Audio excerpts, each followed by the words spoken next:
길은 망하리로다. 아멘. 여러분, 우리 인생은 길이 있죠. 우리는 오늘 또 매일 길을 걸어 오늘 또 왔고, 오늘 또 길을 따라 여러분 집으로 돌아가고, 길을 따라 오늘 또 하루 종일 삶을 살 겁니다.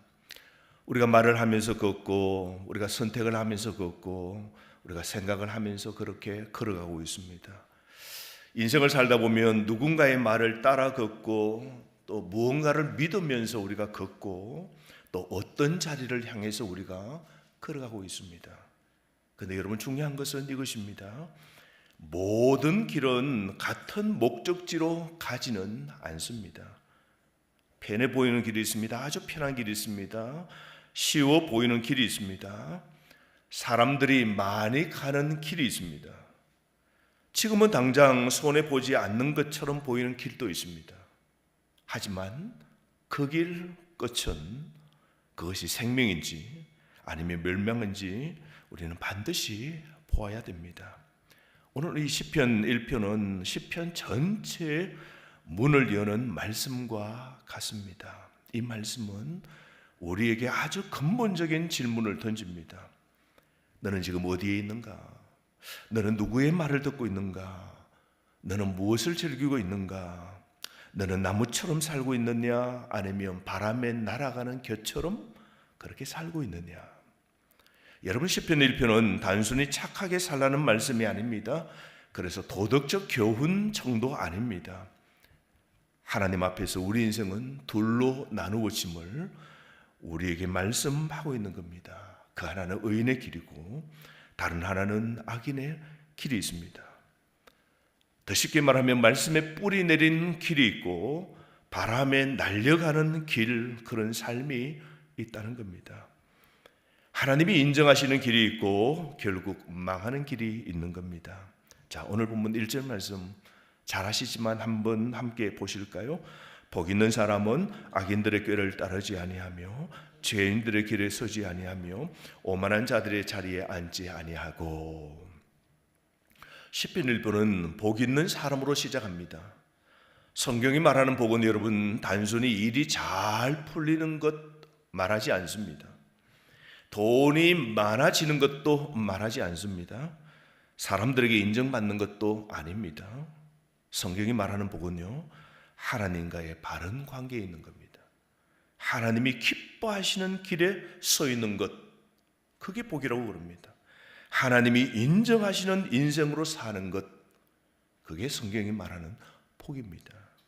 그런데 놀라운 것은 복 있는 사람의 첫 모습이 무엇을 하는가가 아니라는 사실입니다. 먼저 무엇을 하지 않는가입니다. 자, 보십시오. 악인들의 꾀를 따르지 아니하며 그럽니다. 여러분, 악인들의 꾀는 하나님 없는 조건입니다. 겉으로는 똑똑해 보입니다. 현실적이죠. 아주 계산이 빠릅니다. 세상의 꾀들 보십시오. 사람들이 보기에 아주 합리적입니다. 하지만 그 안에요, 하나님이 없습니다. 하나님 없는 조언들이 가득 차 있습니다. 이렇게 하면 잘 된다고, 이렇게 하면 성공이라고, 이렇게 하면 행복이라고.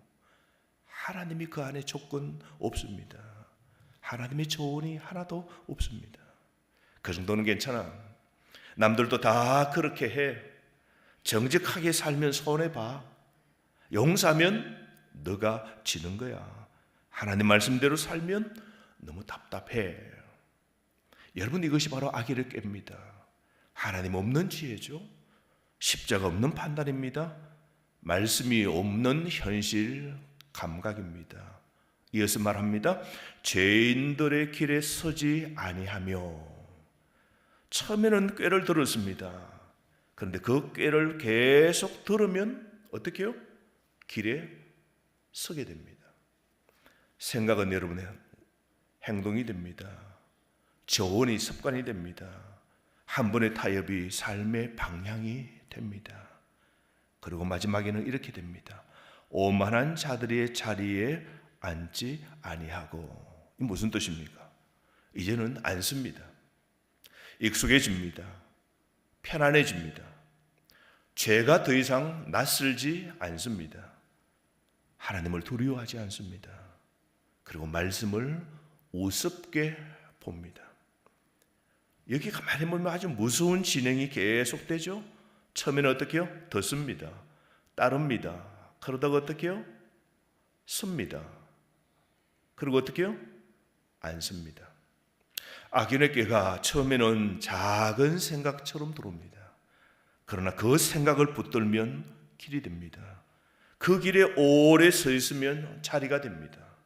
그리고 그 자리는 결국 내 삶의 모습, 정체성이 되어집니다. 사랑하는 성도 여러분, 죄가 언제나 갑자기 우리를 삼키지 않습니다. 처음에는 말을 걸어옵니다. 다음에는 길을 보여줍니다. 마지막에는 자리를 다 내어줍니다.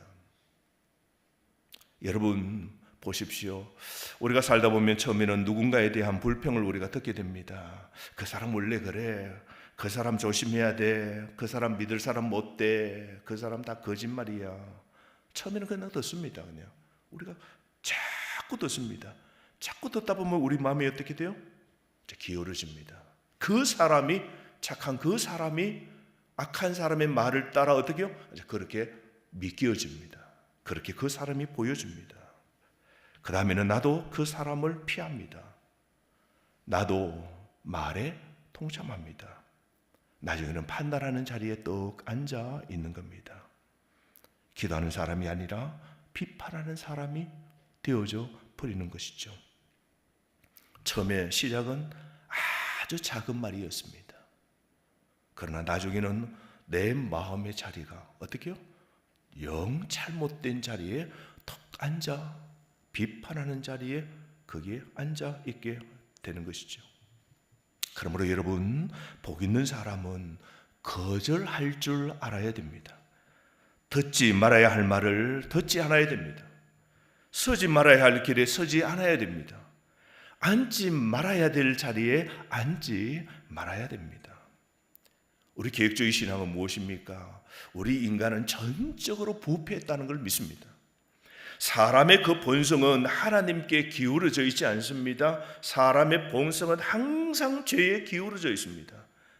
그래서 우리가 하나님의 은혜가 아니면, 하나님이 우리를 긍휼히 돌봐주시지 아니하면, 하나님 말씀으로 우리가 채워지지 아니하면 우리는 죄의 방향으로 쉽게 기울어집니다. 그래서 성도는 매일매일 하나님의 말씀 앞에 우리가 서야 됩니다. 매일 마음을 점검해야 됩니다. 매일 우리의 방향을 돌이켜야 됩니다.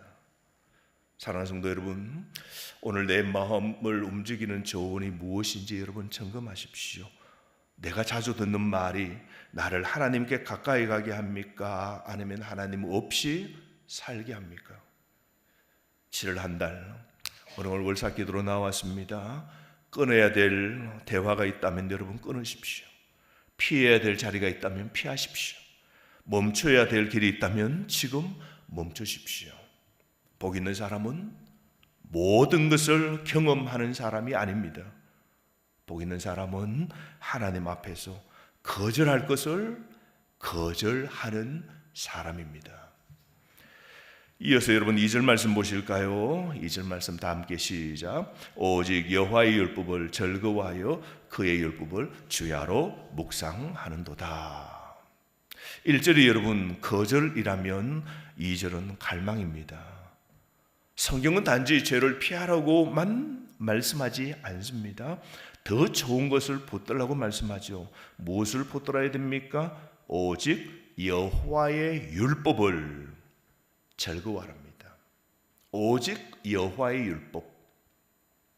여기서 율법은 여러분 단순한 규칙 조항만을 말하지 않습니다. 하라 하지 말라 그런 조항이 아니라 하나님의 말씀입니다. 하나님의 뜻입니다. 하나님의 계시입니다.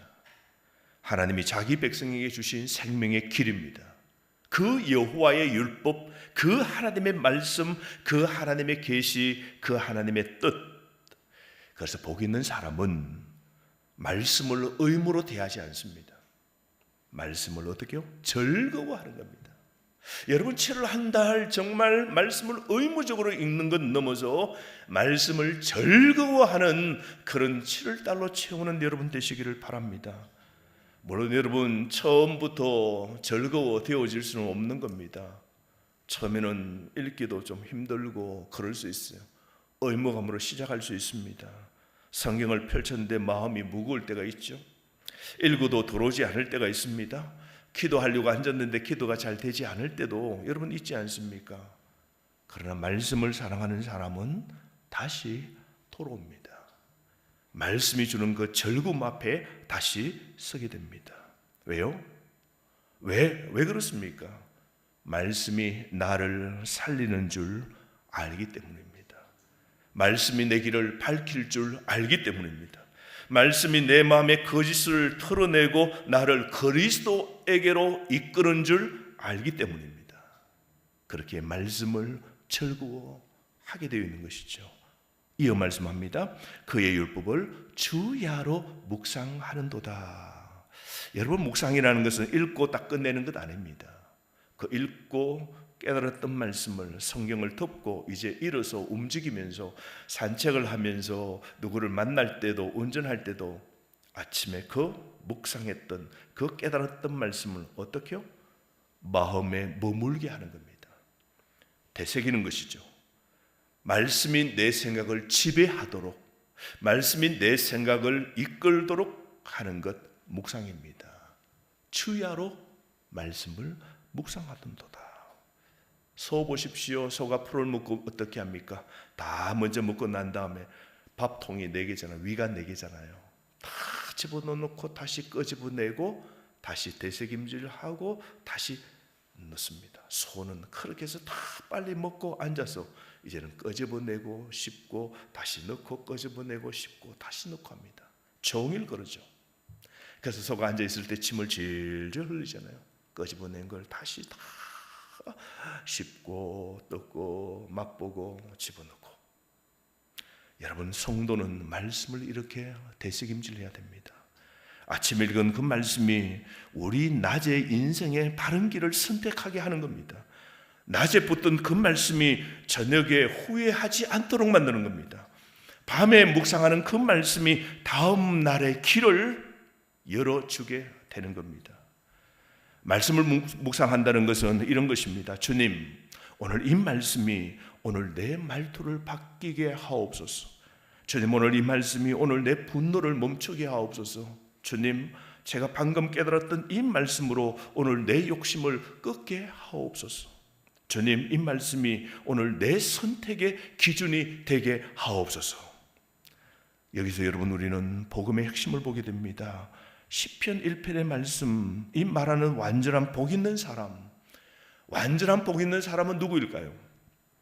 궁극적으로 예수 그리스도입니다.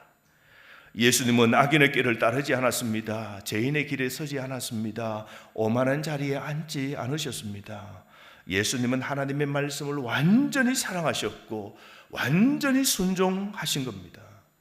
하지만 우리는 어떻습니까? 우리는 자주 악인의 길을 꾀에 우리는 흔들립니다. 죄인의 길에 머물니다. 오만한 자리에 우리는 앉습니다. 우리는 우리의 힘으로 이 시편 이 1편의 의인이 결코 될 수 없습니다. 그래서 예수님이 우리에게 오셨죠. 참 의인이신 예수님께서 죄인처럼 십자가에 달리셨습니다. 그리고 죄 없는 주님이 죄인의 자리에서 심판을 받으셨습니다. 그리고 그리스도 안에서 죄인인 우리가 의롭다함을 받게 된 겁니다. 그러므로 여러분, 말씀 묵상은 구원받기 위한 공로가 아닙니다. 성경을 읽어야 우리가 의가 사어져 천국에 가는 것 아닙니다. 구원받은 성도가 은혜 안에 머무는 길입니다. 말씀은 우리를 정죄로만 몰아가지 않습니다. 말씀은 우리를 그리스도에게로, 그리스도의 방향으로, 참된 생명의 길로 그렇게 데려갑니다. 그러므로 여러분, 나무가 뿌리 없이 살 수 없지 않습니까? 겉으로 보이는 것은 줄기와 잎과 열매입니다. 그러나 보이지 않는 뿌리가 나무를 살리고 있는 것이죠. 뿌리가 물을 딱 붙들고 있으면 바람이 불어도 나무는 흔들리지 않습니다. 성도의 뿌리는요, 말씀입니다. 겉으로 보이는 봉사보다 더 깊은 것이 말씀입니다. 사람이 보는 열심보다 더 중요한 것이 말씀입니다. 교회 안에서의 어떤 역할과 직분보다 더 근본적인 것은 말씀입니다. 그러므로 여러분, 말씀이 없으면 신앙은 쉽게 말합니다. 말씀이 없으면 감정은 쉽게 흔들립니다. 하나님의 말씀이 없으면 봉사도 지칩니다. 말씀이 없으면 열심도 자기의 의로 채우게 됩니다. 그러므로 하루에 많은 장을 우리가 읽지 못해도 괜찮습니다. 한 구절이라도, 7월 한 달 한 구절이라도 매일 하나님의 말씀을 붙들고 그렇게 삶을 살았으면 좋겠습니다. 아침에 말씀 한 구절을 마음에 두십시오. 그리고 운전할 때 되새김질 하십시오. 산책할 때 그 말씀이 내 속에 다시 기억나게 하십시오. 그리고 사람을 만날 때 그 아침에 보았던 한 구절의 말씀, 깨달은 그 말씀을 되새김질 하시기를 바랍니다. 그래서 나는 오늘 하나님 말씀대로 살았는가? 오늘 나는 이 말씀이 내 마음을 붙잡고 있었는가? 오늘 나는 내 이 하나님의 말씀이 내 생각보다 더 컸던가? 오늘 생각하면서 그렇게 사는 복 있는 사람이 되어야 됩니다. 복 있는 사람은 말씀을 생명줄로 붙들습니다. 생명줄로 붙잡고 그 말씀을 의지하여 삶을 살아가게 되는 것이죠. 그럴 때 여러분, 하나님의 인정이 있습니다. 3절 말씀 보실까요? 3절 시작. 그런 시냇가에 심은 나무가 철을 따라 열매를 맺으며 그 잎사귀가 마르지 아니함 같으니 그가 하는 모든 일이 다 형통하리로다. 여러분, 말씀을 즐거워하고 묵상하는 사람을 성경에는 나무에 비유합니다. 시냇가에 심은 나무랍니다. 이 나무는 우연히 크기에 난 나무가 아닙니다. 은혜로 옮겨 심은 나무입니다. 여러분, 우리 성도도 스스로 좋은 땅을 찾아간 사람이 아닙니다. 우리 스스로가 좋은 땅, 이 복의 땅, 교회로 찾아온 것 아닙니다. 하나님이 은혜로 우리를 세상에서 교회로, 구원의 자리로 옮기신 겁니다. 아멘이십니까? 죄와 사망의 자리에서 생명의 이 시냇가로 우리 하나님이 옮겨주신 겁니다. 그리스도 안에 그래서 우리는 심어졌습니다. 말씀 곁에 심겨졌습니다. 은혜의 시냇가에 우리가 심겨진 나무입니다. 그리고 그 나무는 철을 따라 열매를 맺습니다. 언제나 같은 열매를 맺는다는 뜻 아닙니다. 하나님의 때가 있다는 뜻입니다. 여러분, 신앙생활에도 계절이 있습니다. 봄처럼 새로울 때가 있습니다. 여름처럼 뜨거울 때가 있습니다. 가을처럼 열매를 볼 때가 있습니다. 겨울처럼 견뎌야 하는 때도 있는 겁니다. 인생이요, 사계절입니다. 오늘 우리의 눈에는, 오늘 피부로는 여름을 느끼지만 어떤 인생은 지금 겨울처럼 여러분 견뎌야 되는 인생이 있어요. 오늘 삶의 문제로 오늘도 너무 힘든 분이 겨울 같은 인생을 보내는, 사늘한 인생을 보내는 삶이 있습니다. 그러나 뭐라 그럽니까? 말씀에 뿌리 내린 사람은 겨울에도 죽지 않습니다. 눈에 보이는 열매가 늦어도 하나님은 뿌리에서 일하고 계십니다. 그 잎사귀가 마르지 아니함 같으니라고 말합니다. 마르지 않다는 뜻이 무엇입니까? 마르지 않다는 것은 고난이 없다는 뜻 아닙니다. 눈물이 없다는 뜻도 아닙니다. 실패가 없다는 뜻도 아닙니다. 마르지 않다는 것은 생명의 공급이 끊어지지 않는다는 겁니다. 하나님께서 붙드신다는 겁니다. 은혜가 고갈되지 않는다는 뜻입니다. 다른 말로 주님이 버리시지 않으신다는 겁니다. 그리고 말씀합니다. 그가 하는 모든 일이 다 형통하리로다. 여기서 형통을 우리가 세상적 성공으로 오해하면 안 됩니다. 성경의 형통은 하나님 뜻 안에서 이루어지는 삶입니다. 하나님이 기뻐하시는 방향으로 빚어지는 삶입니다.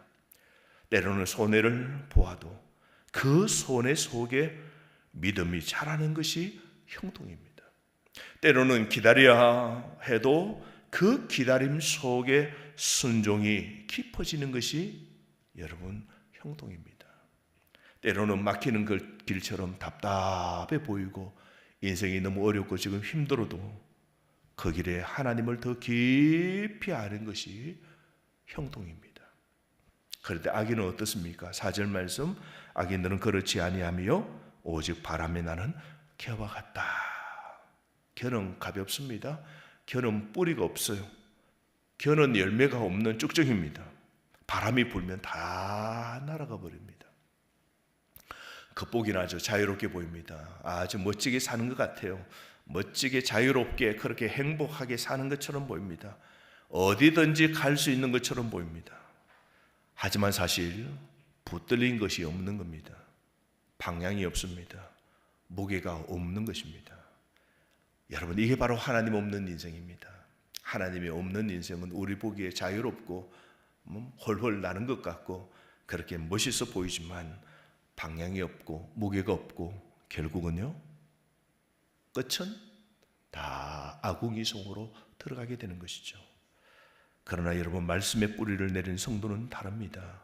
5절 말씀, 악인들은 심판을 견디지 못하지만 죄인들은 의인의 모임에 들지 못하지만 6절 시작, 무릇 의인의 길은 여호와께서 인정하시나 악인들의 길은 망하리로다. 하나님이 다 인정하신다. 하나님이 아신다는 겁니다. 여러분의 믿음의 신앙의 삶으로 오늘 겨울의 인생을 보낼지라도 하나님이 아십니다.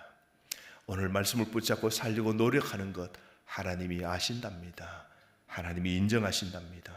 하나님이 돌보신답니다. 하나님이 보고 계신다는 겁니다. 하나님이 지키신다는 것이죠. 사람들이 몰라줘도 하나님이 인정하신다는 것이죠. 여러분, 사람들이 알아주지 않아도, 사람들이 몰라줘도 하나님이 인정해 주시는 것, 그게 여러분 참된 복입니다. 오늘도 우리가 하루를 삽니다. 7월을 오늘 처음 시작합니다. 7월 1일 오늘 한 달부터 시작해서 복 있는 사람, 복 있는 길, 복 있는 열매를 얻는 한 달 되어지기를 주의 이름으로 축원합니다.